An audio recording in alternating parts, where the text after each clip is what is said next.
अस्सलाम वालेकुम रहमतुल्लाहि व बरकातहू। Voice of library YouTube channel पर तमाम देखने और सुनने वालों को खुशामदीद। आज की हमारी जो वीडियो है वो ख़ास तौर पे जो लाइब्रेरियन हैं, पब्लिक लाइब्रेरी, स्कूल लाइब्रेरी या कॉलेज लाइब्रेरी के अंदर काम कर रहे हैं उनके लिए, और वो अफराद जिनके घरों के अंदर लाइब्रेरियाँ हैं, होम लाइब्रेरी हैं, तो उनके लिए ये इंतहाई अहम वीडियो होगी।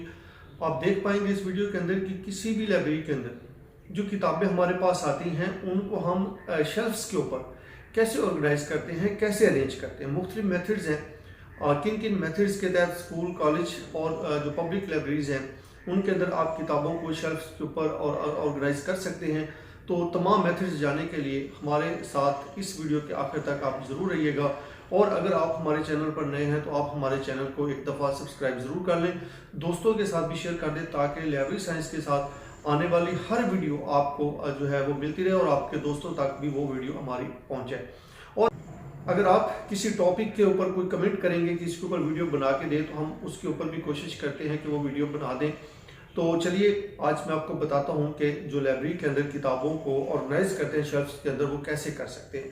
ख़ास तौर पे सबसे पहला जो स्टेप है वो हमारा है जो है क्लासिफाइड ऑर्डर, दर्जा बंदी के हिसाब से हम कैसे किताबों को ऑर्गेनाइज करते हैं। और ये जो मेथड है ये कॉमन मेथड है, तकरीबन ये बड़ी लाइब्रेरियों में, पब्लिक लाइब्रेरियाँ जो होती हैं बड़ी, उनके अंदर इसको इस्तेमाल किया जाता है। कॉलेज और स्कूल में भी इसको इस्तेमाल किया जा सकता है, लेकिन उससे ज़्यादा ये है कि ये बड़ी लाइब्रेरियों के अंदर होता है। क्लासीफाइड ऑर्डर क्या होता है कि जब हम किताबों को दर्जा बंदी करते हैं, क्लासीफाइड कर देते हैं, तो हम उसके अलग-अलग नंबर लगा देते हैं। अच्छा, नंबर लगाने के बाद अगर आप यहाँ पे देखें तो ये जो है हमारे पास ये वाला, ये क्लासीफाइड ऑर्डर हमारे पास यहाँ पे बना हुआ, हमने इसको क्लासिफिकेशन नंबर लगाए हुए हैं। तो अब हम क्या करते हैं, ये सबसे आसान और सबसे अहम मेथड है कि इसके ज़रिए आप किताबों को क्लासीफाइड करते हैं।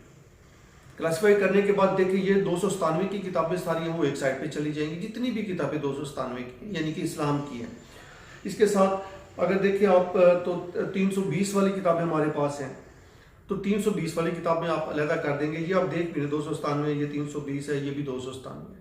तो हर सब्जेक्ट की किताब जो है वो अलग आप अलग नंबर्स के ऊपर लगा देते हैं। DDC नंबर 000 से लेके ऑनवर्ड जो 900 तक हैं, तो हर 100 की किताबें वो 100 में चली जाएंगी, जो 200 की, 300, 400, 500 जितनी भी जिसकी भी किताबें वो वहाँ पे चली जाएंगी। और उसके बाद क्या होता है कि जब मसलन फॉर एग्जांपल 297 की इस्लामियात की किताबें हमारे पास आ गई काफ़ी सारी, तो उसके नीचे हम जो कटर नंबर देते हैं या बुक नंबर देते हैं, उसको कॉल नंबर जिसको कहा जाता है, जो बुक के एक किताब जो होती है उसके एक टाइटल और मुसन्नफ के नाम से बनता है, तो उसके हर्फ यहाँ पे दे दिए जाते हैं। अब 297 की सारी किताबें जब इकट्ठी हो जाती है हमारे पास, तो उसके बाद नीचे जो हम उसको देते हैं बुक नंबर जो होता है या ऑथर मार्क जो होता है, तो उसके हिसाब से हम किताबों को अरेंज करते हैं। मसलन अलिफ के नाम से अगर कोई किताब शुरू होती है तो अलिफ के खाने में चली जाएगी, कोई अगर जीम के नाम से है तो जीम में चली जाएगी, ABC हिसाब के साथ वो हम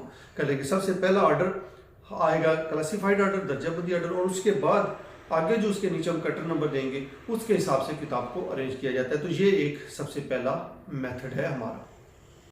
अच्छा, इसी के साथ अब हम दूसरा जो है वो एक बताते हैं कि दूसरा जो इसका है मेथड वो हम क्या इस्तेमाल, वो है अल्फ़ाबेटिकली ऑर्डर, जो मैंने आपको बताया भी है कि दर्जा बंदी के अंदर भी अल्फ़ाबेटिकली होगा। अब वैसे जो हम अल्फ़ाबेटिकली कैसे करेंगे कि ये हमारे पास किताबें पर, अब ये किताब जैसे है A की है तो A की किताब हम यहाँ पे कर देंगे।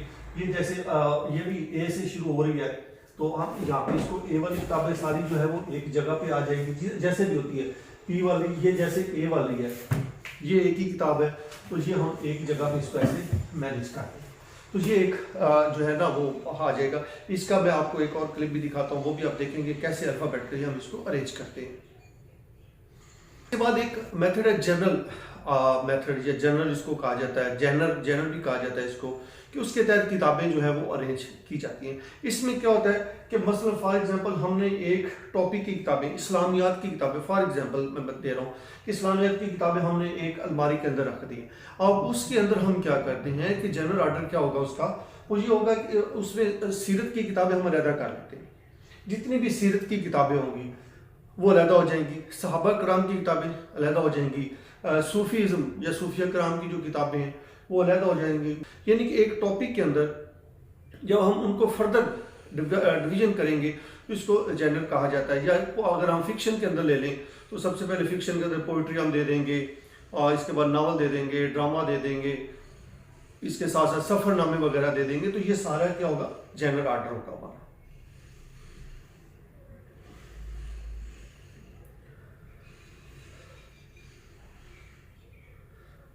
इसके बाद एक और होता है, वो होता है कि सब्जेक्ट के हिसाब से। सब्जेक्ट मेथड क्या होता है कि उसमें हर सब्जेक्ट की किताबें आप अलग कर देते हैं।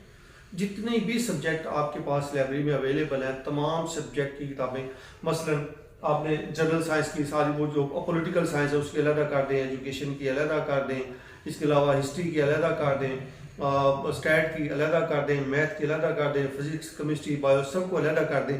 तो ये होता है सब्जेक्ट ऑर्डर। जैसे नाम से ही क्लियर है कि इसमें इतने ज़्यादा बताने की जरूरत नहीं है कि जो सब्जेक्ट के हिसाब से हम किताबों को ऑर्गेनाइज करते हैं तो उनको कहा जाता है सब्जेक्ट ऑर्डर। और ये सबसे अच्छा मेथड होता है कि हर सब्जेक्ट की किताब लेता हो, और ये तमाम लाइब्रेरीज के अंदर इसको भी अडॉप्ट किया जाता है कि सब्जेक्ट वाइज।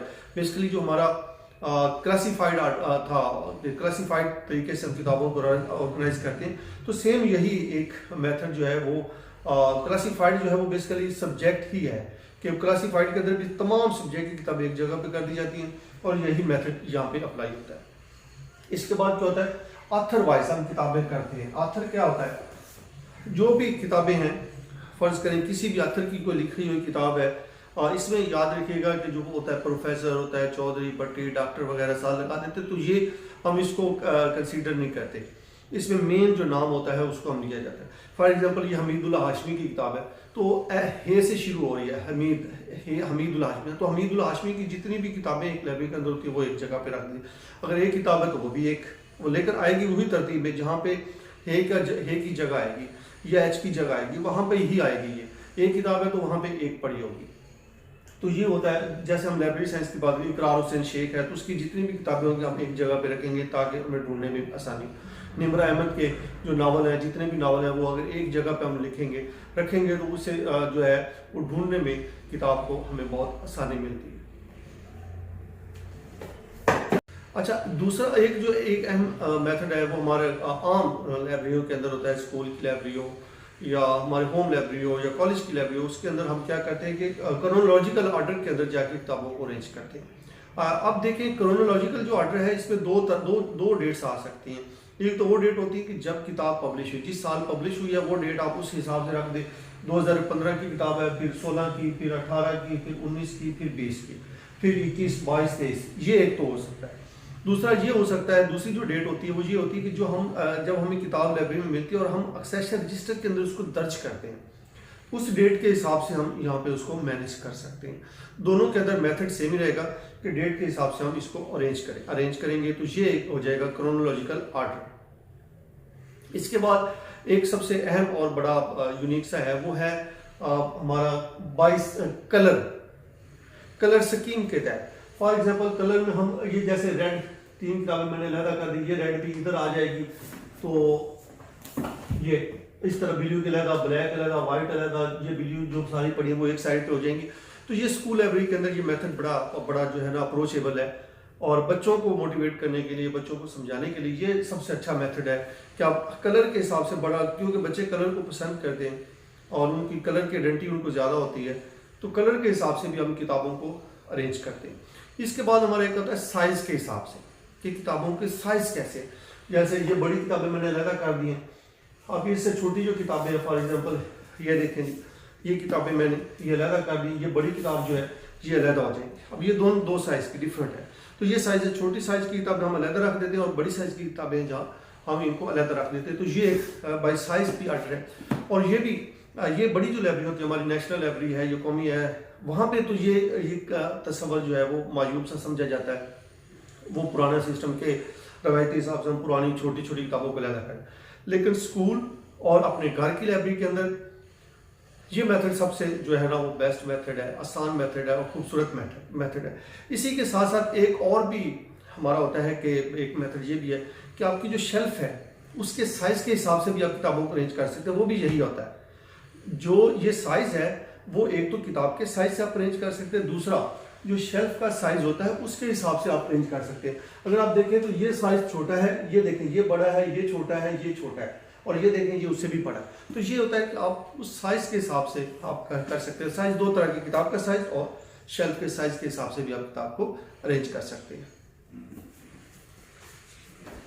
अच्छा, इसके बाद जो अगला हमारा मेथड है, हम जो रेयर बुक्स होती हैं, नायाब किताबें होती हैं, उनको अलग रखते हैं। उनको कभी भी कॉमन बुक्स के साथ नहीं रखा जाता। ये भी आप याद रखिएगा कि जितनी आपके पास पुरानी किताबें हैं आप उनको अलग सेपरेट जो है वो रखेंगे, ना कि आप उसको आप बिल्कुल एक ही साइज के अंदर या इन किताबें जो जनरल किताबें आप उनके अंदर रखेंगे, तो ये ऐसा नहीं होता। आप रेयर बुक्स, नायाब बुक्स, उनको आप अलग रखेंगे। अच्छा, इसके बाद अगला जो मेथड हमारा है वो है कि आप फिक्शन के हिसाब से और नॉन फिक्शन के हिसाब से किताबों को सेपरेट कर लेते हैं। ये भी एक बड़ा अच्छा सा ऑर्डर है। इस निज़ाम के तहत भी किताब ढूंढने में जो है वो बड़ी आसानी होती है।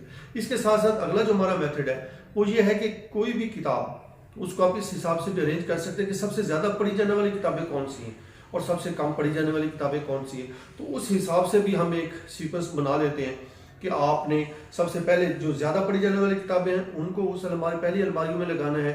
जो कम पढ़ी जाने वाली हैं उनको आप बैक एंड पे लेते जाएंगे कि जो आखिर में जाएंगी। यानी कि जो यूज़र है जो सबसे पहले देखेगा तो उसको आप वो जो ज़्यादा पढ़ी जाने वाली वो किताबें हैं उनको वो देखेगा। अच्छा, इसके बाद हमारा एक और भी है, जैसे मैंने कहा था क्रोनोलॉजिकल ऑर्डर, और उसके साथ साथ दूसरा होता है डेट वाइज भी होता है।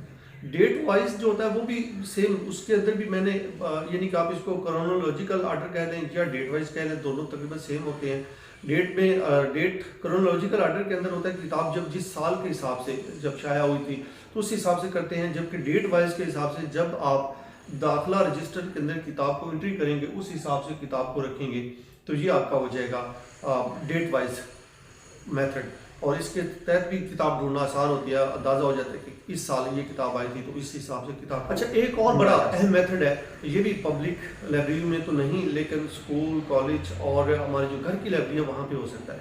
वो होता है इसके कवर के हिसाब से, यानी कि ये हार्ड कवर आप किताबों को अलग कर लेते हैं और जो पेपर बैक होता है उन किताबों को अलग कर लेते हैं। हार्ड कवर में ये किताबें पढ़ी हैं और ये पेपर बैक के अंदर किताब है। अब देख लें, ये पेपर बैक की किताब है और ये जो है वो हार्ड कवर की किताब है। तो ये भी एक मेथड है कि आप किताब के फॉर्मेट के हिसाब से कि वो हार्ड कवर में है या गत्ते वाली जिल्द वाली अलग कर लेते हैं और पेपर बैक वाली जो किताबें हैं आप उनको अलग कर लेते हैं। तो ये भी एक बड़ा यूनिक सा मेथड है जिसके तहत आप लाइब्रेरी अपनी